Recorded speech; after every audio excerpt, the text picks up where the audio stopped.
I said, hello, do you have the 500 milligram instead of the 750 or whatever the doses were? Well, yeah. I said, could you bring one out, please? Oh, in fact, no, I was carrying it because I always had an emergency thing. Right, I'm carrying this drug. I pull out the 500 that's pink and the 750 that's yellow or whichever way it was, and the pharmacist still insists I don't know what I'm talking about. Oh, my God. Yeah, I we just have to be very careful. 16 years ago, and maybe it's gotten better, but we just heard the whole Starbucks thing where they had to bring people for sexual harassment or throwing people out because of their race, and they sitting there not, and they had to. Oh, yeah. No, some things haven't. Medication. Yeah, some things have improved, but still the pharmacists have to be careful, and you have to watch them. And we can't, as a community, as people that are visiting the doctors and going to the pharmacy to get their prescriptions filled, we cannot absolutely just say, okay, the pharmacist made the right. They mixed the right medication. They gave me the right medication. We have to double check because even today, yes, they're still making mistakes because they're back there mixing. And I have a friend who's a pharmacist, one of my really good friends, and she's a pharmacist, and she told me that their job as a pharmacist, they're on their feet. They are required to work a 12-hour shift. And I'm like, are you serious? And she said, yeah, because she has back problems and feet problems and all kinds. And that's that's the requirement to be a pharmacist. So, of course, after standing on your feet for 12 hours and just mixing pills, it's easy to see that they may get confused. So we can't just randomly assume. We can't assume that the pharmacist has correctly put the right medication in that prescription bottle. It's just, we just can't. Well, I'm part of Kaiser Permanente, and one of the great things they do when they hand me a prescription, they read it off the warning label, the sheets that are attached. They open it up. They make sure I see, is this the right drug? Have we got it correct? Do you have any questions? All right. So that takes about 3 seconds. And, yes, I know if you had 3 seconds here and 10 seconds there, and it adds up. But if it saves lives and it saves you lawsuits, so I think every physician and nurse and pharmacist, when they hand over, whether they're just handing the prescription sheet to fill out or they're actually then handing in the drugs in your hand, every single one of those people should do the 3 or 4 question step. Okay, Ms. Dixon, do you know what drug this is? Do you know what it's for? Does it look like this picture or whatever? And 1 or 2 other questions. Boom. And if it means she says no at some point and you have to educate her, then you have to set that up because, again, it saves lives and it's going to reduce lawsuits. So which is more important, that you save time? That's right. That's more important. Well, I can tell you the pharmacist that my mother gets her medication from, they do not do that. I don't know if we want to drop names, but it's a local, it's part of a grocery chain that has the pharmacist within the grocery store. And, yes, and they come out and you say, I'm here to pick up my medication. You give them your name. They reach back and they pull out a bag. It's totally sealed up. Not only sealed, it's folded, but it's stapled. Right. It's stapled, and then they were like, okay, that'll be $10 and such a cent. Is there anything that you've either had happen to you or family or friends, or maybe it's just something you reported on?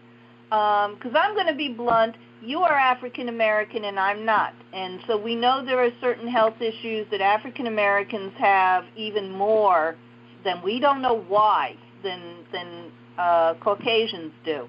So high blood pressure and diabetes and a whole bunch of things you may know. Do you know, we talk about how we have not educated well African Americans and maybe certain others, but especially you guys come up. Do you know of any big mistakes because either the research hasn't been done right or somebody didn't get a right answer or didn't even ask the question? What would you say is your favorite biggest mistake story? Well, I just, dealing with my mother, she's 90 years old, and she does, as you said, she has just about every last major medical issue that African Americans suffer from, the high blood pressure, the high cholesterol, the diabetes, heart problems, and arthritis, you name it. She's got, and she and my dad. My dad is 87, my mom is 90. So, and you have the caregiver stuff, right? Okay. Right. Well, I was a caregiver, yes, up until about 9 months ago. But now my mother's living in a facility where she's in a senior facility where they have medical doctors and nurses there. Oh, that's great. I'm still checking on her, quite frequently to make sure that they're doing what they're supposed to do, and that she still has all of her her thinking is still, and she's pretty sharp for 90 years old.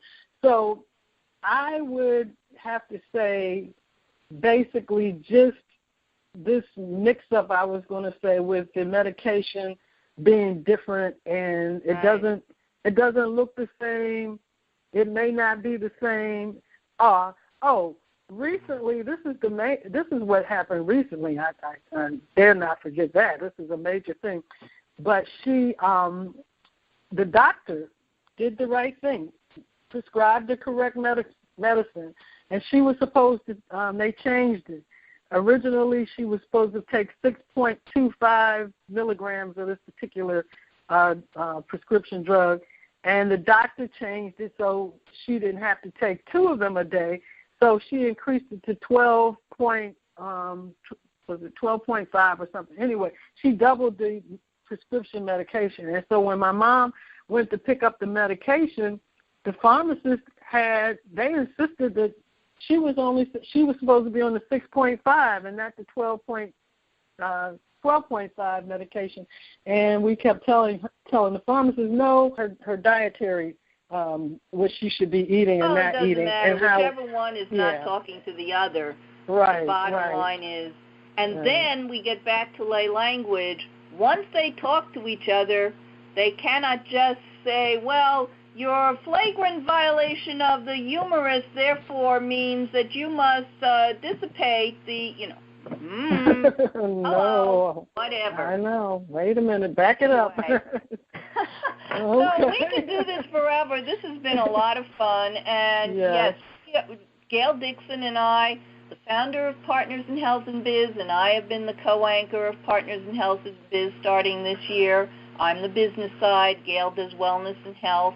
We answer all sorts of questions that we can answer. We bring in smart people and not all naturopaths. We talk to real doctors. And we have to. Yeah, we have to talk to real doctors as well. Know how to talk in lay language, so our listeners, whoever they are, can understand it. Because even when we have brilliant listeners who are lawyers or teachers or whatever, doesn't mean they're going to understand things. I talk the tech side. That's my, as I'm talking to Gail, I'm going to be doing a show on mobile apps and opioid addiction and so forth. So, that's great technology.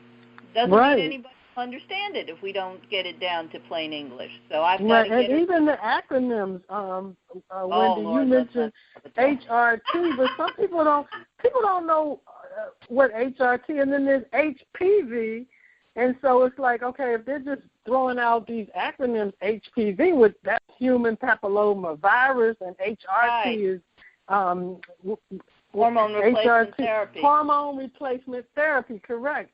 So that's the other thing. So it's not just the long syllable. We got an issue with swollen veins and where they don't circulate properly and a clot forms, and one is called DVP, I think, DVT, deep vein thrombosis, and I forget. Then there's the one on the other side for arteries something, and it's exactly the same except one's veins, one's arteries, and you can get totally confused. Anyway, we keep doing this forever.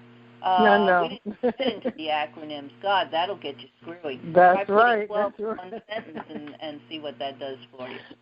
Anyway, That's right. so this is why Gail Dixon and I have fun on Partners in Health and Business. Every Saturday, Gail usually is there at 9 a.m. I am also there at 9 a.m., but by the time you hear this, I may have changed it to the 10 a.m. because I'm not as great as early bird as Gail is. She's not a morning person, right? No, not a morning person. And so, but you'll forgive me, my circadian rhythm and all of that. Just to be clear, my name is Wendy Myeroff. I am the president of WM Medical Communications. In my regular time, that's serving people all across the U.S. and even beyond in business writing and lay language for patients. But, of course, I'm here the first and third Saturdays of the month on Partners in Health and Biz, and you can reach me for the business show at wendyjm.pih, like Partners in Health, at gmail.com. And for just regular work, you can reach me at wjmeyeroff, MEYEROFF, at gmail.com. And so let my founder, Gail Dixon, tell you how you reach her directly and the show and everything else you need to know. Go ahead, Gail. Sure. Okay. And I'm Gail Dixon, and my show, I'm with Wendy, Partners in Health and Biz. And you can reach me via email, and my email address is partnersinhealth@verizon.net, partners with an S, in health at verizon.net. You can visit me online on my website, which is www.partnersinhealth.biz. And so that's the way you can find me. And this, on the 23rd, June the 23rd, my show is 21 Days to Wellness. My special guest will be Dr. Emily Grant DiCarlo, and she'll be talking about how you can, she's a naturopath, how you can turn your health around and be healthy in a matter of 21 days.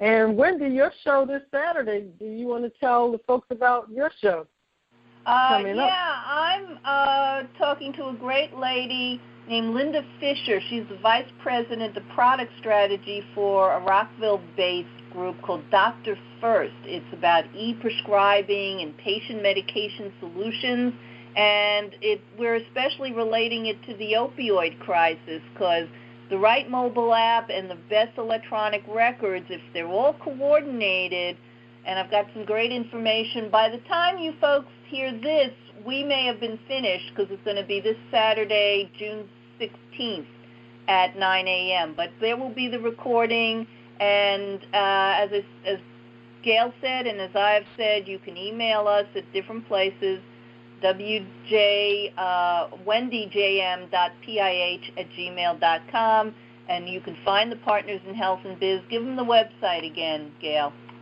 Sure. It's partnersinhealth.biz, www.partnersinhealth.biz. And also the radio website is www.pihradio.net. Okay. www.pih, which stands for Partners in Health Radio.net. So you can find us. Fun. Oh yeah, we've had a lot of fun. And also, if you like to have a customized commercial created, we can do that. I can make sure that gets done for you as well. Yeah, on the business side, Gail and I, between us and even separately, we do all sorts of handouts, presentations, case studies, radio stuff, you That's name right. it. We help small businesses all the way up to Fortune 500 companies. So that's it. That's give right. me a yell and see if you can be a guest and when, and we'll talk to you and our listeners. We trust again very soon. You take it easy, Gail. Thanks for coming on to my show, and also, folks, listen to me on Gail's show. That's right. Okay, thank you. Thank you for having me. This has been fun. Enjoyed it, and I look forward to us continuing to have fun and doing business together. Yeah, it's great. It's that's